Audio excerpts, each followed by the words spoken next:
تئاتر بی‌حیوان، نوشته ژان میشل ریب، اپیزود برابری و برادری. نقش خوانان: زنده یاد غلامرضا پودینه، مهدی مبهم. صداگذاری و انتخاب موسیقی: محمد رضا سلیمی. گوینده: محسن عظیمی. اپیزود کوتاه برابری و برادری چند ماه پیش از مرگ غلامرضا پودینه که پس از حادثه‌ای که زمان اجرای نمایش دکتر نون زنش را بیشتر از مصدق دوست دارد به کارگردانی هادی مرزبان برایش اتفاق افتاد و به دلیل عدم رسیدگی و بی‌توجهی مسئولان به سرطان دچار شد ضبط شده است. غلامرضا پودینه حدود 4 دهه در زمینه بازیگری، کارگردانی و نویسندگی در عرصه تئاتر و سینما فعالیت داشت، اما شوربختانه به دلیل نابرابری و نابرادری فراگیر در جامعه هنری هیچگاه جایگاهی که شایسته و بایستش باشد را نیافت. او کسی بود که هر نفسش که فرو می رفت ممد حیات دوستانش بود و چون برمی آمد مفرح ذات تماشاگرانش. می نوشت، بازی می کرد، کارگردانی می کرد. به تمام معنا در تمامی دم به دم زندگیش یک هنرمند بود. اهل بودن بود و بودنش به معنای شدن. ذهنش دیوانی لبریز از اشعار فروغ و شاملو و سهراب و شاعرانی که دیوانهشان بود. هیچ کدام از نوشته‌هاش را چه نمایشنامه چه فیلمنامه نداشت، ولی کلمه به کلمه دیالوگ‌ها را در ذهنش اندوخته بود و با اجرایشان و صدایی جاودانه همه را مسحور جادوی بازیش می‌کرد. ما را هم مسحور، محصور و قلبمان را مغلوب قلبش کرد، ولی دیگر نایی نمانده بود برایش. نایش را گرفتند. قربانی شد، چون بسیارانی که قربانی بی‌لیاقتی همان کسان بی همه کسی می شوند که هر جانی را بی‌بها معامله می کنند، می گیرند و خونش را رگ به رگ می مکند. و جان ما را که نمی توانیم با هر بادی که می وزد برقصاییم، جان ما را که از هرچه انسان نما ملولیم و حیوانمان آرزوست و همه جانداران و بیجانان را اعضای یک پیکر می دانیم، جان ما را که از بس به درد آوردند روزگارمان را دیگر نمانده قرارمان، هر دم می گیرند دم به دم. امیدوارم از شنیدن اپیزود برابری و برادری، بخشی از نمایشنامه تئاتر بی‌حیوان با نقش آفرینی زنده یاد غلامرضا پودینه و مهدی مبهم لذت ببرید. مثل اینکه آسمون داره میگیره. هیچ معلوم نیست. مزاحمت که نشدم. نه هرگز. همه چی رو به راهه. همه چی. من یه خبری دارم. خبر خوب؟ فکر میکنم. چه بهتر. من از تو باهوشتر شدم. عجب. آره؟ که این اتفاق افتاد؟ 1 ساعتی میشه، بگیم 1.5 ساعت اینا. پس خیلی جدیده. تو اولین کسی هستی که با خبر شدی. لطف کردی. طبیعیه، آخه تو برادرمی. درسته. اونم برادر بزرگتر. خیلی چی؟ خیلی از من باهوشتر شدی. فکر میکنم. چه بهتر. میدونی این خیلی وقت بود که آرزوشو داشتم. نشون نمیدادی. از 5 سالگی. عجب. درسته، خیلی وقت میشه. هنوز بچه بودم که با خودم میگفتم این اندرو شوخه، همه رو تحت تاثیر قرار میده، همه فقط حرفای اونو گوش میکنن، ولی یه روزم نوبت من میرسه، اما من از اون بهتر میشم. خب یعنی اولش مثل اون میشم، بعد خیلی زود ازش جلو میزنم. مرحله به مرحله. دقیقاً. یعنی این که میشه فکر کنم 34 ساله که آرزو داری از من باهوشتر بشی. آره. خیلیه ولی خیلی وقت تلف کردم، فس میکردم. میترسیدی؟ خیلی. نمیتونستم دست به کارشم. با این حال اگه بدونی چقدر دلم میخواست، به خصوص بعد از ظهر نهار یک شنبه که خونه مامان بزرگ همه منو خنگولی صدا میکردن، یادته؟ کاملا. تو مدرسه هم اینطوری صدا میکردن. آره نه؟ آره به خصوص تو کلاس دینی. برای همینه. با این حال کار خیلی سختی بود. چجورم؟ بعد 6 ماهی میشه که تصمیم گرفتم این کارو بکنم. چطوری یه دفعه؟ نه، وقتی به سرم زد که دیدم تو تلویزیون درباره آخرین کتابت صحبت میکنی. عجب. آره دیگه. وقتی دیدم داری درباره داد و بیدادای عموی پیرمون، شکار قورباغه، لیزت کوچولو که زانوش زخم شده بود و غرق شدن مادر بزرگ حرف میزنی، با خودم گفتم خب منم که میتونم همه اینا رو همینجوری تعریف کنم. من که همه اینا رو از برم، تازه به علاوه تصادف قصاب هم بلدم که ناگفته نمونه شما فراموش کرده بودی. پولتوپولی، درسته؟ خب که چی؟ بچگی تو بچگی منم هست دیگه، با اختلاف 2 سال. خب یعنی 2 سال از من، یعنی من 2 سالی. میخوای بگی که 2 سال قبل از تو به دنیا آمدم؟ آره دقیقاً.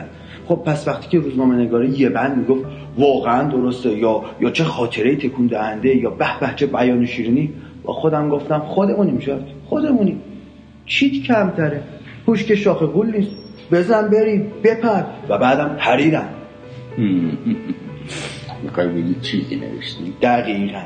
اتفاقا از تصادف قصاب شروع کردم، بعد رئیسمونو خون. رئیسمو میشناسی؟ گمون کنم. آدم نکته سنجی، خیلی هم حساسه. از همون بچگی بدنسازی میکرده و حالا 3 تا باشگاه ورزشی داره. عجب. باید بگم که خیلی بهت ارادت داره. وقتی که بهش گفتم برادر تو هم منو برای پود مالیدن استخدام کرد. آره بهم گفت برادر نویسنده‌ای بزرگی مثل آندره لاموت نمیتونه بیکار بمونه. خیلی بهت ارادت داره. باعث افتخاره.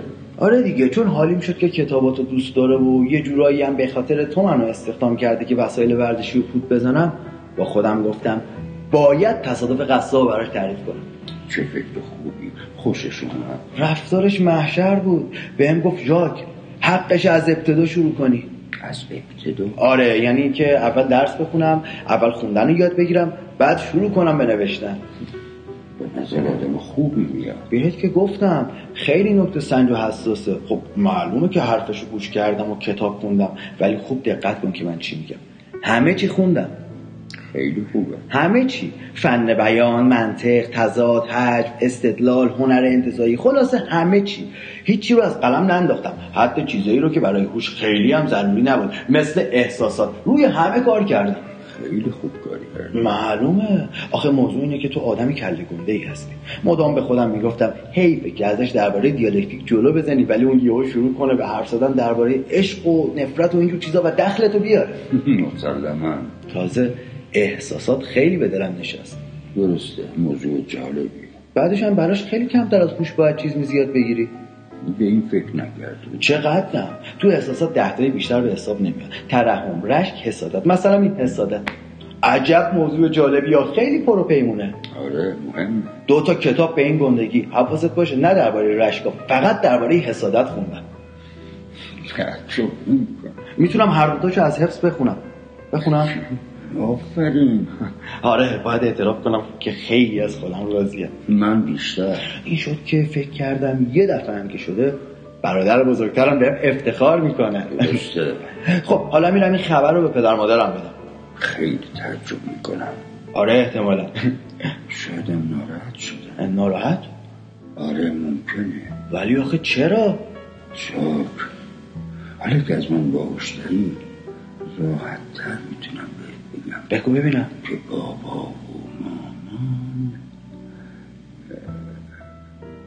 که بابا و مامان نه خب بگو چرا نمیگی؟ خب سب کن دارم فکر میکنم. که بابا و مامان. خب بگو دیگه چی شده؟ همیشه منو به تو ترجیح میدم. خب خیلی طبیعیه، اصلا من تو چه دخلی به هم دیگه داشتی؟ معلومه که خنگولی رو ترجیح نمیدادن. برای همینه که وقتی بفهمن پسر صوبونیشون از خنگولی هوشش کمتره میترسم ناراحت بشه. بعد هم نمیگی. توی که احساساتو خوب میشناسی. اتفاقا داشتم تو فکرم همینا رو ردیف میکردم، بین همدردی و ترحم مردد سخاوت. ولی خب من که متخصص احساسات نیستم. سخاوت یه صفته نه یه احساس. منو ببخش، بهت گفتم وارد نیستم. البته خب سخاوت هم بد نیست، به این مورد خاص میخوره.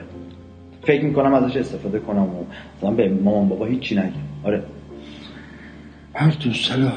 یعنی اینکه ببین برای من هوش مطلب و تازه و قشنگه، پس مسلما دلم میخواد نشونش بدم، جلوی همه پوز بدم و سر و صدا رو بندازم.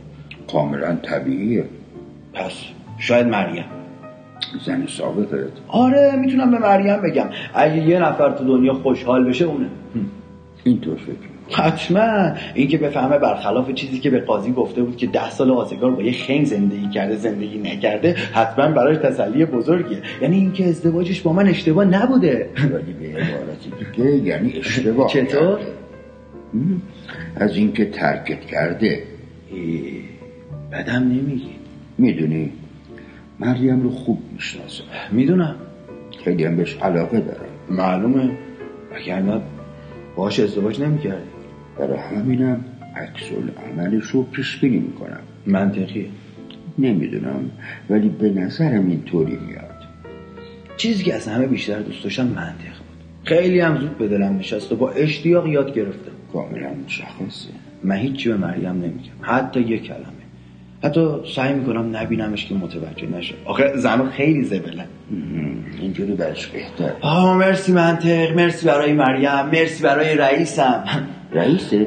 منو ببخش خیلی تون میرم. میبینی هنوز کاملا به این یکی مسلط نیستم. نصف وقتا یادم میره دور موتورش یواش کنم. خیلی ببخشید. مهم نیست. بگو ببینم. برعکس به نظر منطقی میاد که برم. خوبی جات محکمه. آره عالیه. آره به نظرم منطقیه که برم این خبر رو به رئیسم بدم. خدای من چقدر یکی میخوره. از همین الان عضلاتش رو میبینم. داداش کوچولو پوزن وسایل ورزشی که ناگهان مغزش از تو آندر لامود هم بزرگتر شده. راجت میکنه. چی؟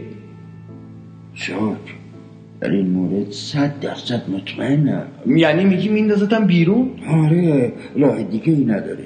چطور میخوای مردی که به قول خودت نکته سنج و حساسه، به خصوص نکته سنج، خیلی نکته سنجه، یه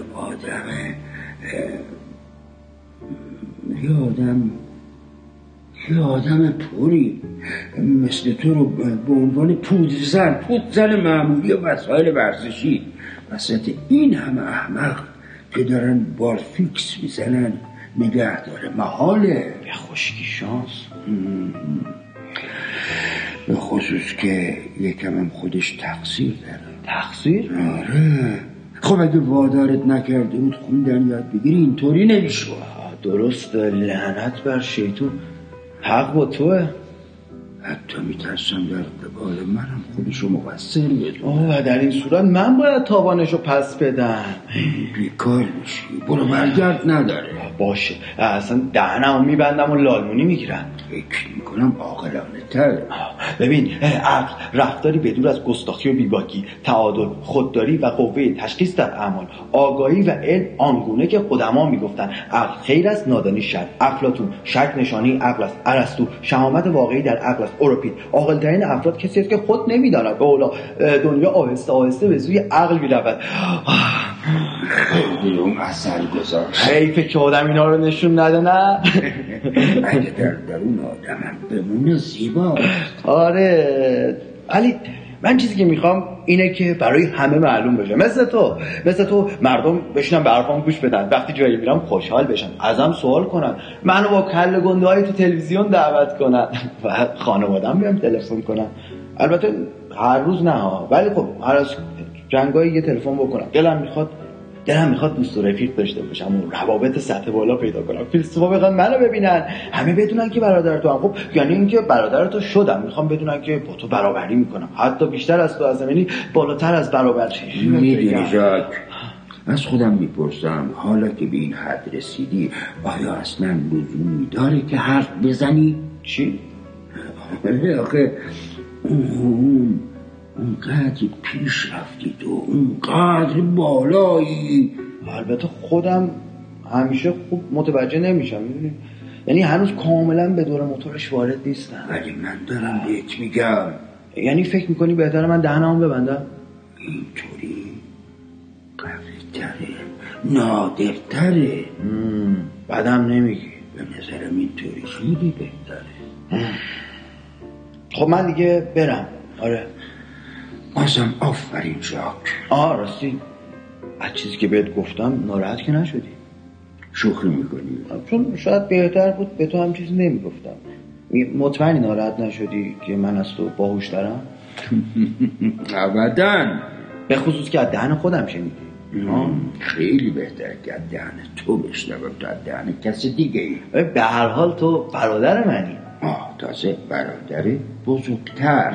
آدم نمیگی همه چی رو به راهه؟ همه چی. مزاحمت که نشدم؟ چرا مزاحم نیستی؟